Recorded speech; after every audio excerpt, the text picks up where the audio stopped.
Salut et bienvenue dans cette nouvelle vidéo, bien sûr canalisée comme d'habitude.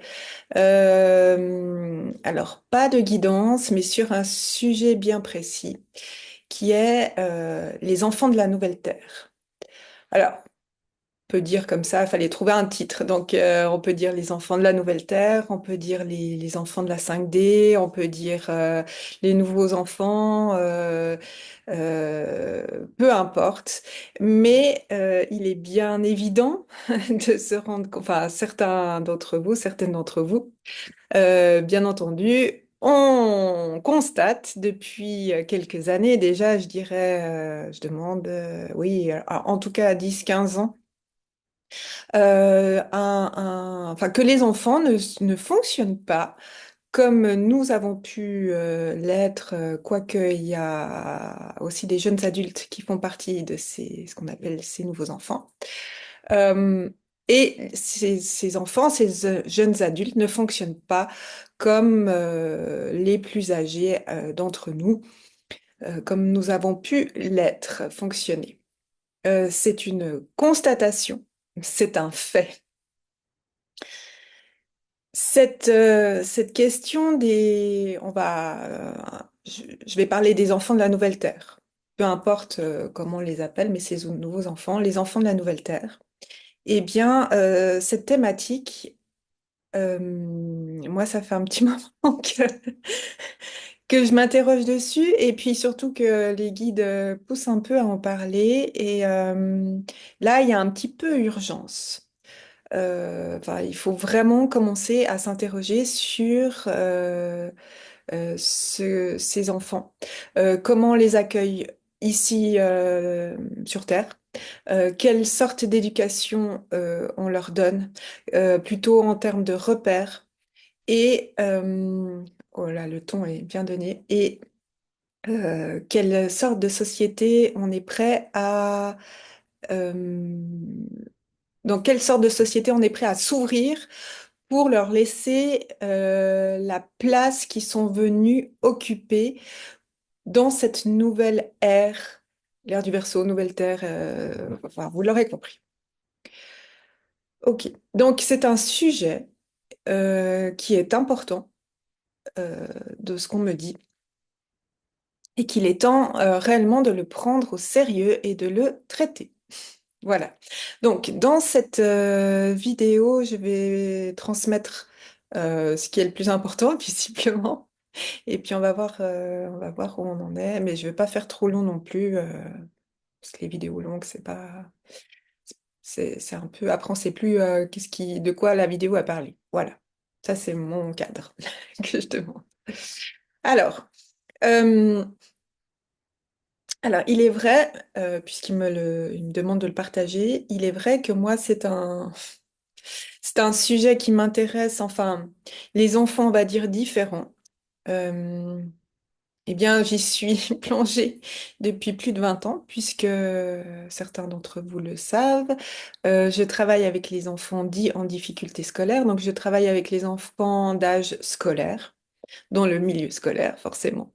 Et du coup, ce qu'on appelle des enfants différents qui n'arrivent pas à s'adapter pour diverses raisons au cadre scolaire. Bien que même ceux qui ont des bons résultats scolaires, on va dire, peuvent avoir vraiment des particularités pardon, atypiques, en pensant par exemple à des HPI, donc des hauts potentiels ou des enfants diagnostiqués Asperger. Ok, on va partir de là. Donc voilà, moi je suis aussi, ils me disent que c'est important de le notifier parce que ça correspond à ce que vous pouvez vivre, pas de travailler en milieu scolaire, mais d'être dans une réalité très tangible, d'une réalité sociétale très définie. Hein, l'école est une institution de nos sociétés extrêmement ancrée et qui est en mutation comme toute notre société.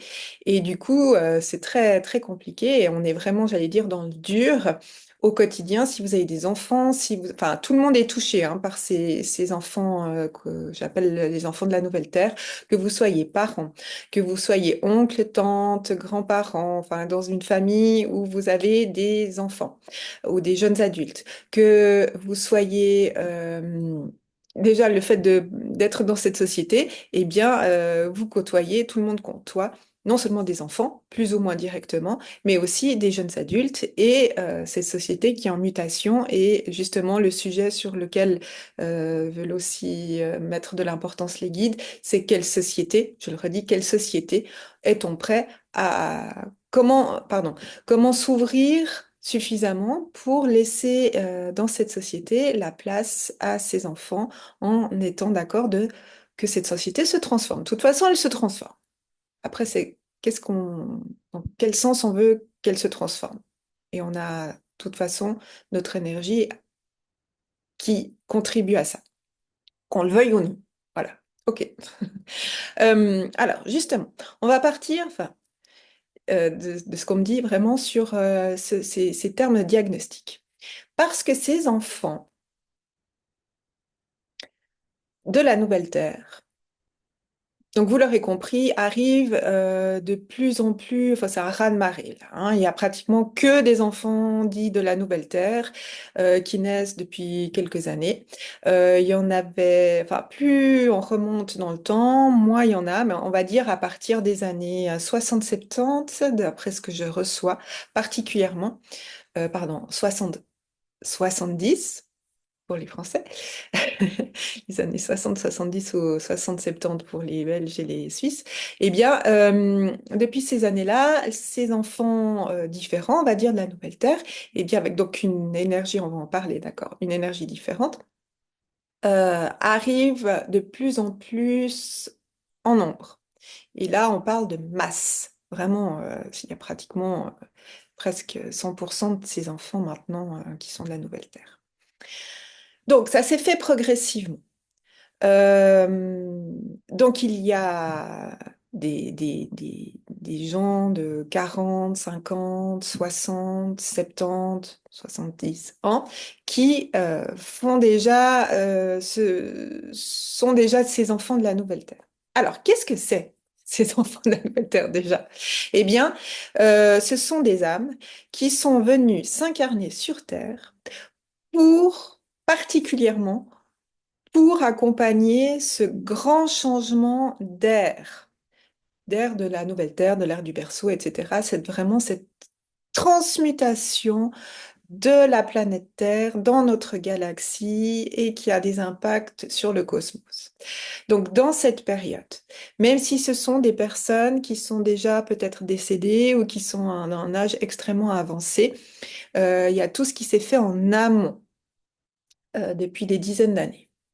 Ces âmes qui sont venues s'incarner pour ce changement, donc, ont un taux vibratoire de base plus haut, plus élevé à la base. Et ont on va dire des sensibilités, mais en fait, ce sont des capacités. On va dire, on schématise là, hein, des capacités plus extrasensorielles. Et pour accompagner ce changement et ouvrir à ce changement. Donc, ça va être concrètement euh, des, des enfants et ensuite des adultes, mais on va parler plutôt des enfants, qui vont avoir diverses sensibilités exacerbées. Ça peut être une sensibilité sensitive au bruit, au toucher, à la température, à l'agitation. Enfin, non, pardon. Oui, aussi une forme d'agitation du corps, mais ces sensibilités sensorielles peuvent souvent amener à une agitation motrice interne, etc. On va y revenir. Donc, des sensibilités sensitives, euh, aussi au niveau de la vue. On dit une sensibilité à la lumière, à certaines lumières, à certains niveaux de lumière, euh, et aussi une sensibilité Alors, il parle de sensibilité, mais on va dire une sensibilité très pointue dans tout ce qui est de l'ordre, comment dire, d'un certain type d'intelligence que nous ne oh, j'ai de la peine à parler, je suis désolée parce que ça va vraiment très vite, c'est très haut.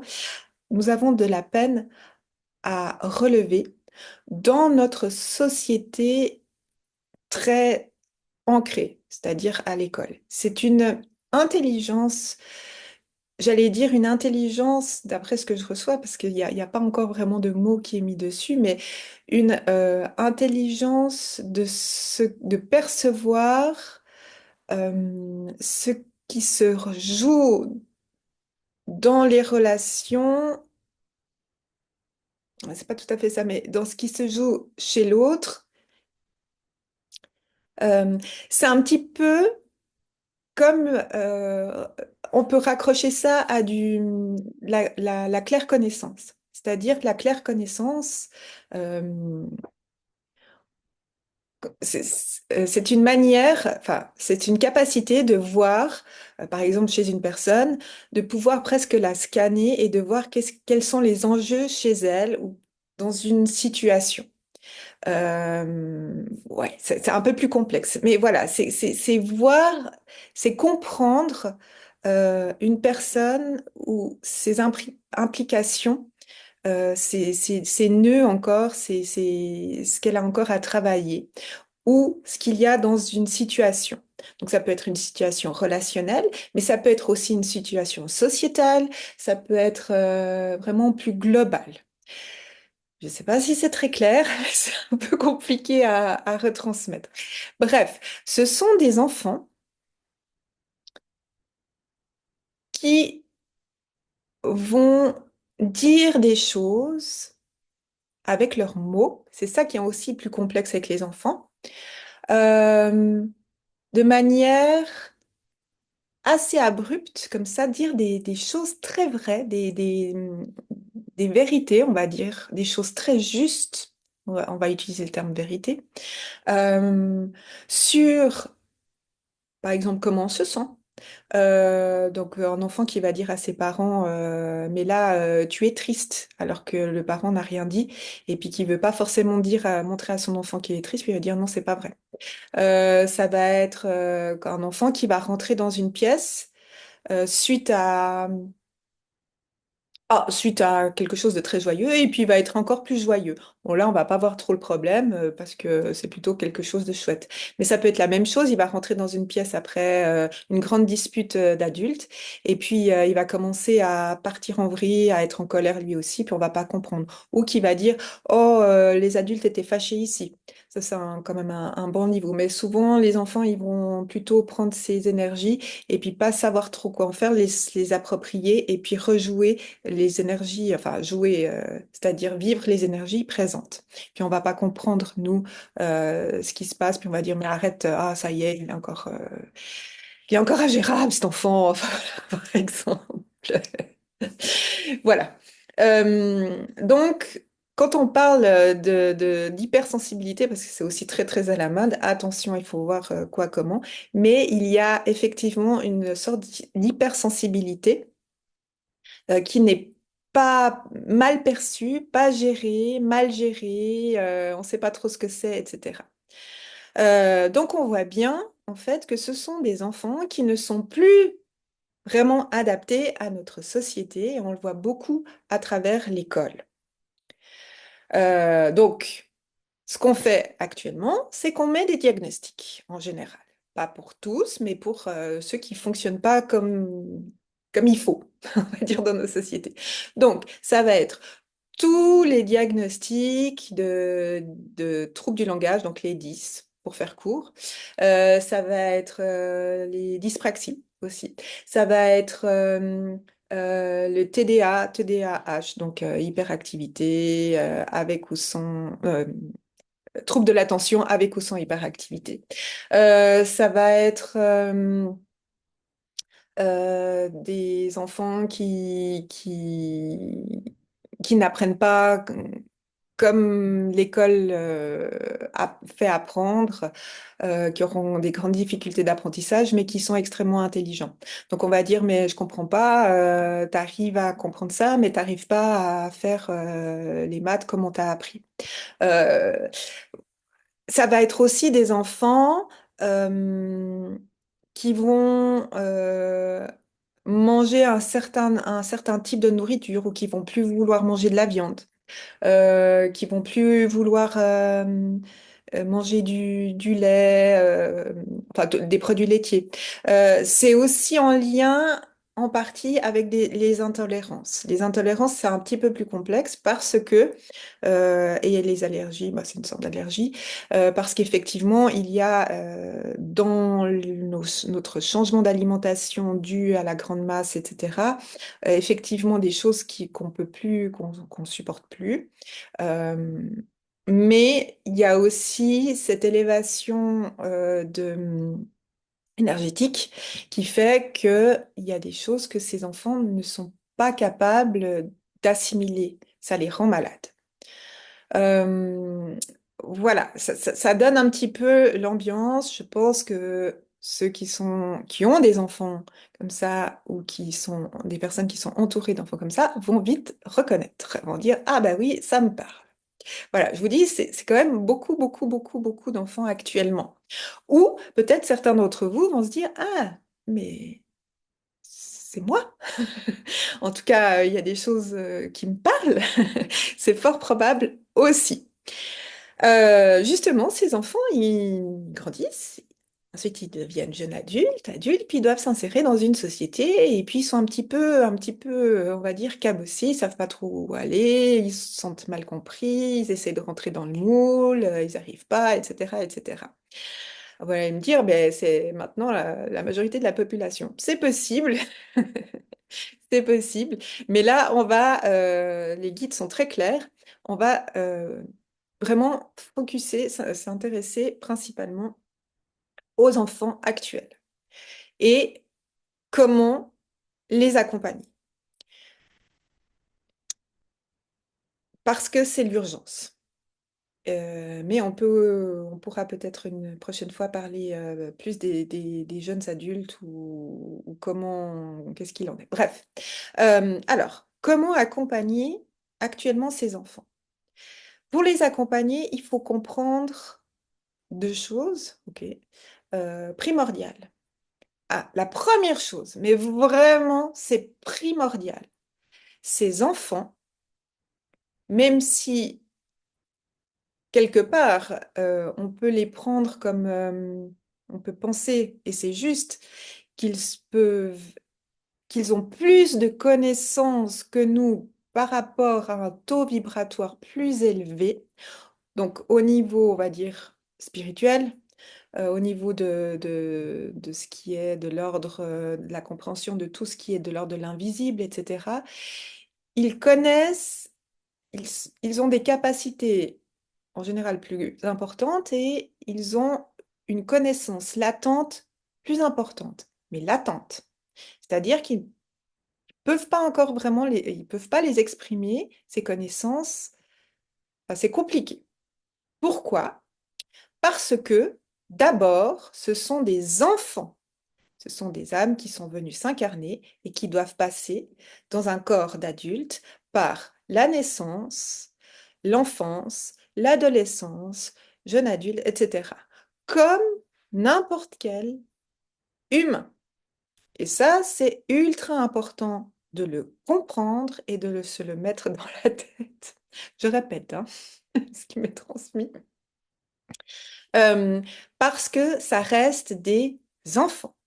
Et plus que jamais, et c'est ultra important, ils ont besoin de repères extrêmement clairs et précis dans ce monde de matière, même si la Terre monte en vibration, qu'on passe de 3D à 5D, vous mettez les mots que vous voulez, peu importe, mais nous restons sur une planète qui est fait de matière. Nous avons toujours des os, de la peau, enfin un corps extrêmement solide, et ce n'est pas prêt de changer, ok?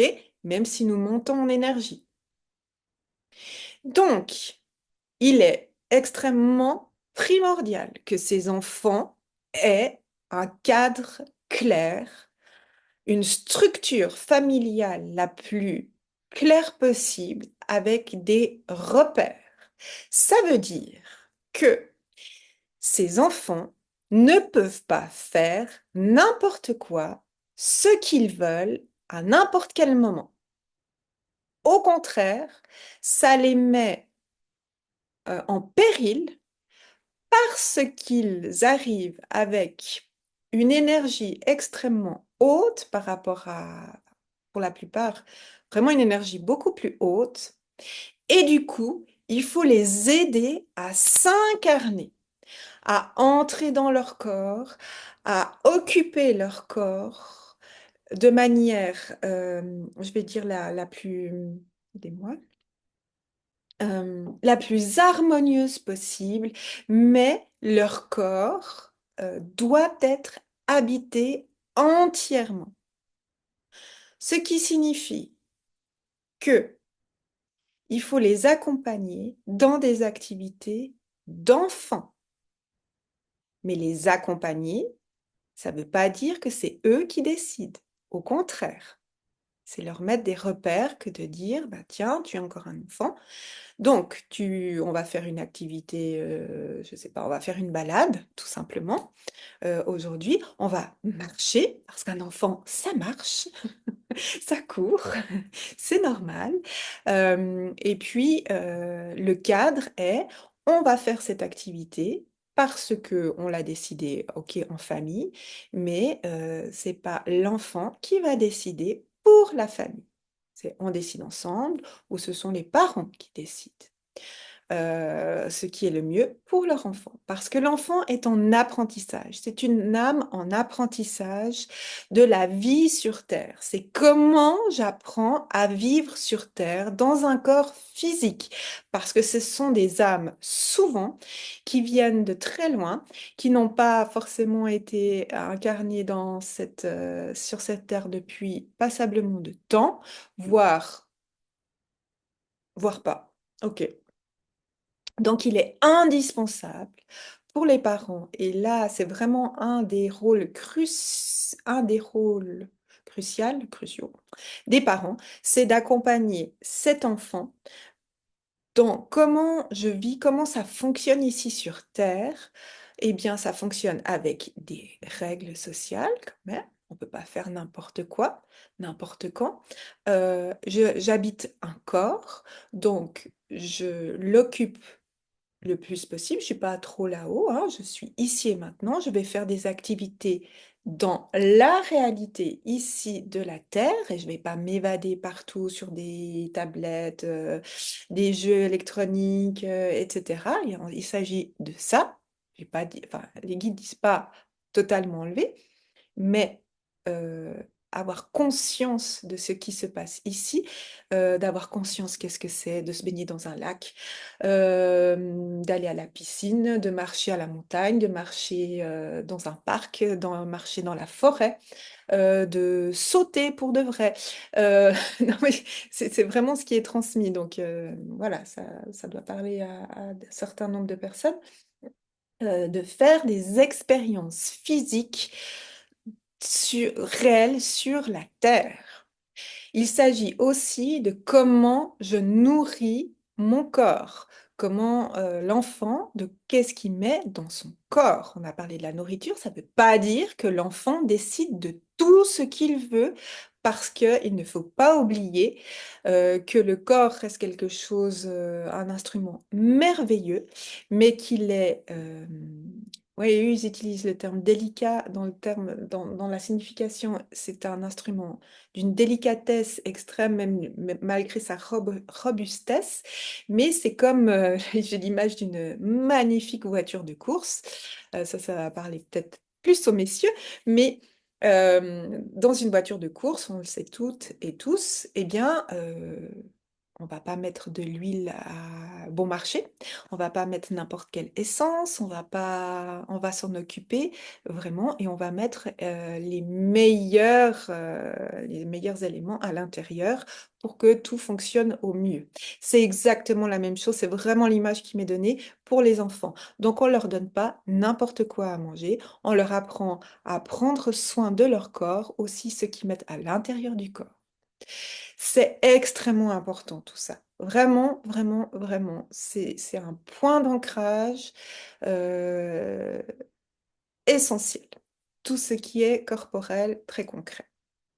Deuxième chose, vous avez dit deux choses. Deuxième chose extrêmement importante, les repères. Les repères des rôles. Qui fait quoi? Moi, je suis l'adulte, donc voilà ce qui est mon rôle. Moi, je suis ton père ou ta mère, donc voilà quel est mon rôle. Je ne suis pas ton copain, ta copine, même si on a une relation amicale, pas forcément toujours, et c'est OK. Euh, le petit copain, la petite voisine d'à côté, ça peut être ta copine, ça peut être ton copain, mais c'est pas ton parent, c'est pas un adulte. Voilà, faire la différence. Toi, tu es un enfant. Tu es un enfant de 6 ans, tu es un enfant de 9 ans, tu es un jeune ado de 12 ans. Ok, ça, c'est ta place. Les limites, elles sont là. Tu n'es pas encore un adulte et c'est moi qui t'accompagne dans ton développement.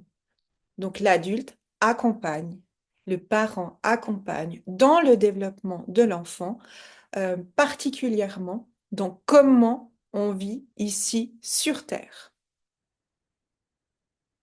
D'accord? Bien sûr, après, le parent développe d'autres choses, nourrit l'enfant intellectuellement, etc. Bien sûr, mais c'est aussi comment ça fonctionne ici sur Terre. C'est-à-dire que je vais accompagner mon enfant intellectuellement, bah, je vais pas lui permettre de voir des films qui sont pour 18 ans ou 16 ans, alors que mon enfant en a 6, même pour 12 ans. Parce que c'est pas, enfin, je veux dire, c'est pas pour rien. Hein? D'accord? Je répète, je répète encore une fois ce qui m'est transmis. C'est vraiment ultra, ultra important de mettre des repères extrêmement clairs. Il y a des choses qu'on fait à 6 ans.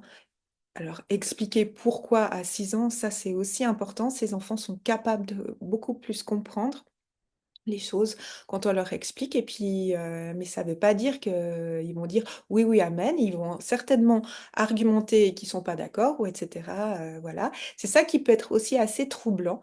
Euh, mais le fait est, c'est qu'ils peuvent avoir un avis. C'est super. C'est vraiment enrichissant de nourrir ces capacités, on va dire, cognitives.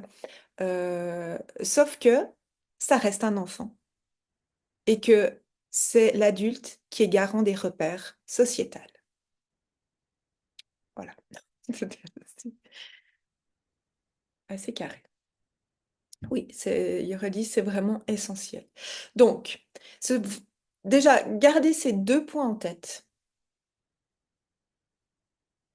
c'est primordial pour accompagner ces nouveaux enfants, pour qu'ils puissent, là je vois vraiment un tuteur de plantes, hein, euh, un tuteur assez important, assez cossu quand même, euh, pour permettre à l'enfant d'avoir justement ses repères et pouvoir se développer autour de ce tuteur. Ça ne veut pas dire que l'enfant va prendre vraiment la forme du tuteur. C'est pas ça. L'idée, c'est que l'enfant se développe selon ses compétences, ce qu'il est venu faire ici, etc., selon ses, ses différences, parce que c'est vraiment ultra important de garder ces différences, mais qui se développe de manière harmonieuse par rapport à ce qui est venu faire l'enfant ici, apporter aussi à la société.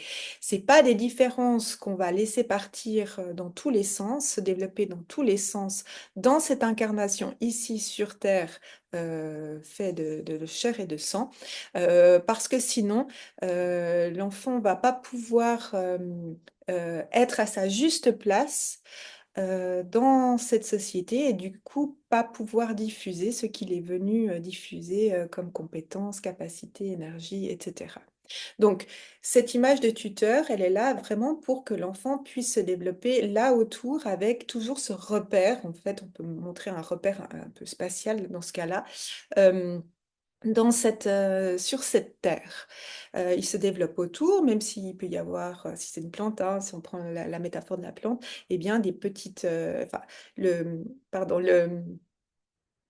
la partie de la plante centrale va se développer vraiment autour de ce tuteur, qui est l'adulte, le parent, euh, les adultes qui sont autour de cet enfant, et de cette partie principale par des petites feuilles, des petites branches euh, un petit peu au-delà du tuteur, mais c'est OK.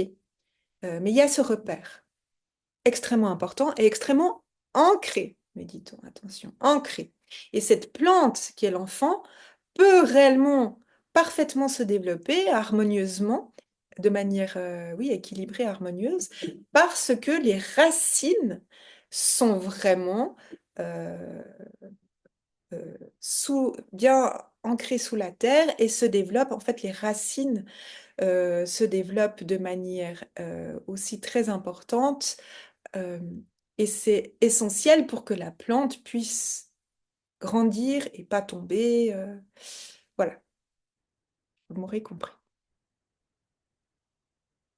Alors, c'est un sujet extrêmement vaste. Là, sont transmis les deux éléments les plus importants qu'il est nécessaire de comprendre et d'appliquer selon les guides, selon de ce que je reçois. Maintenant, on peut aller plus profondément, bien sûr. Puisque c'est un sujet vraiment vaste. Euh, Ce qui est possible, c'est que, parce que ça va pas intéresser tout le monde, puis ça va prendre plus de temps. Alors, je demande toujours un petit peu comment faire, mais ce qui peut être possible, c'est que les personnes qui désirent qu'on qu'on développe avec les guides plus cette question, en donnant, en écoutant vos questions, vos situations. Oui, alors ce serait plutôt comme ça. Euh, Ce serait une masterclass, on appelle ça des masterclass, peu importe. Ce serait un temps donné, une heure et demie, avec vos questions et accompagné de plus d'éclairage des guides et peut-être des choses euh, à travers vos questions, proposer des choses plus concrètes, des accompagnements plus concrets, je vais y arriver. Et aussi un temps peut-être pour parler des enfants encore plus différents, ce qu'on peut appeler, ce qu'on a diagnostiqué comme enfant TSA, donc trouble du spectre de l'autisme, les enfants Asperger, les enfants HPI, les enfants avec déficience intellectuelle, les enfants, vous voyez, des enfants vraiment très différents, enfin qu'on a classifiés comme très différents, et qu'est-ce qu'ils sont venus faire sur Terre et comment essayer de les comprendre. En tout cas, ils peuvent donner euh, des points de compréhension parce que c'est aussi assez particulier, ce type d'enfant. Et de les comprendre, on peut les comprendre de manière aussi un peu plus différente de ce qui a été dit en partie. Bref, si ça vous intéresse d'aller plus loin, de faire cette, on va dire, masterclass sur les enfants de la Nouvelle Terre et comment les accompagner, mettez-moi un mot sous la vidéo, comme quoi vous seriez intéressé à participer à cette masterclass. Alors, oui, elle sera payante parce que c'est un temps que moi je prends quand même, plus important, et avec une guidance plus soutenue. Mais un prix, on va faire quand même un prix correct, on va dire dans les 30 euros. OK. Enfin, voilà. Voilà ce qui est proposé. En tout cas, si vous êtes intéressé par cette masterclass prochainement, donc par Zoom, hein, vous me le faites savoir. S'il y a plusieurs personnes, eh bien, Ah oui, comment faire? Je suis désolée, je suis en live. Je pensais pas qu'il y aurait ça. Euh, Vous me le faites savoir et puis vous m'envoyez votre email. Vous pouvez m'envoyer votre email, me contacter aussi. Soit vous me le faites savoir sous la vidéo et puis vous pouvez m'envoyer un email ou m'envoyer votre email. Mon email, je crois qu'il est dans le descriptif. Je sais plus. C'est en tout cas, je vous la mettrai. Je vous mettrai mon email sous la vidéo parce que là, il y a trop de choses. Très bien. Donc, voilà pour ces questions de ces nouveaux enfants. On n'en a pas fini d'en parler parce qu'ils n'arrêtent pas d'arriver et c'est un réel défi pour cette nouvelle ère et cette société en transition. Je vous souhaite une bonne suite de journée, une belle soirée et je vous dis à très vite.